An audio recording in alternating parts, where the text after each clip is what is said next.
अंगना माँ गोरैया नाचे छन हिमकौआ गाँव बघवा में चढ़ के दाई आए दर्री मोहर गाँव बघवा में चढ़ के दाई आए दर्री मोहर गाँव। हे आवा दीदी वो आवा भैया का करबो पूजा पाठ नौ दिना दीदी ना ओरा नौ दिना दीदी ना ओरा।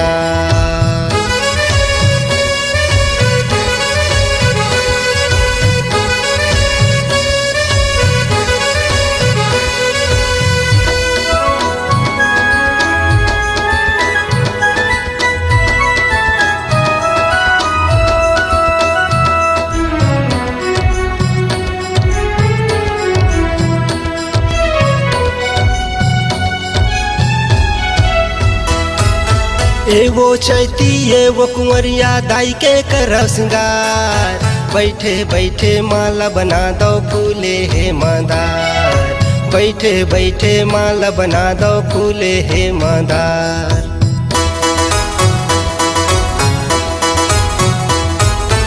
एवो चैती एवो कुंवरिया दाई के करब सिंगार बैठे बैठे माला बना दो फूले हे मंदार बैठे बैठे माला बना दो फूले हे मंदार। हे आवा दीदी वो आवा भैया गा करबो पूजा पाठ नौ दिना दीदी ना ओरा नौ दिना दीदी ना ओरा।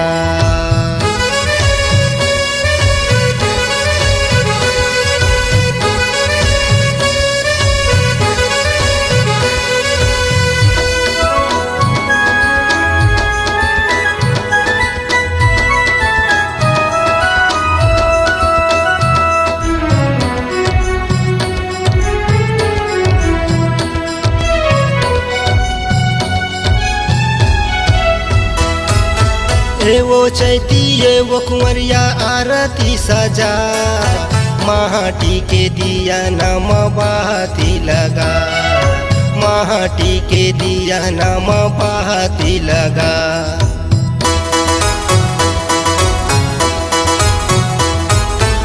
एवो चैती एवो कुंवरिया आरती सजा माटी के दिया नाम बहाती लगा माटी के दिया नाम बहाती लगा।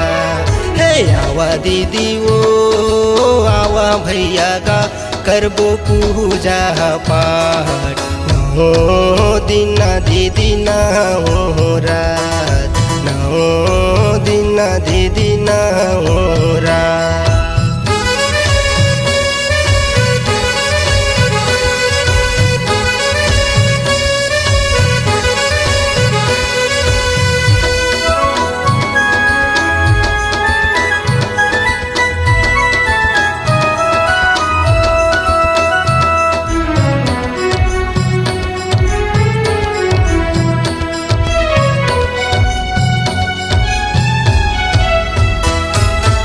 एवो चैती एवो कुंवरिया लेके आना हूँ आरती के थारी लेके चारों डहर घूम आरती के थारी लेके चारों डहर घूम।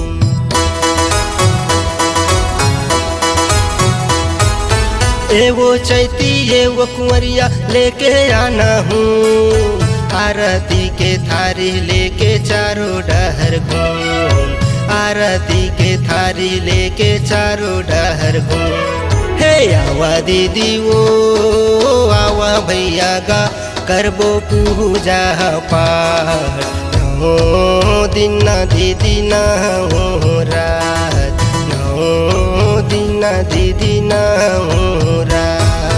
अंगना माँ गोरैया नाच छन हिमकौआ गाँव बघवा में चढ़ के दाई आए दर्री मोहर गाँव बघवा में चढ़ के दाई आए दर्री मोहर गाँव। हे आवा दीदी वो आवा भैया का करबो पूजा पाठ नौ दिना दीदी ना ओरा नौ दिना दीदी ना ओरा दीदी नौरा।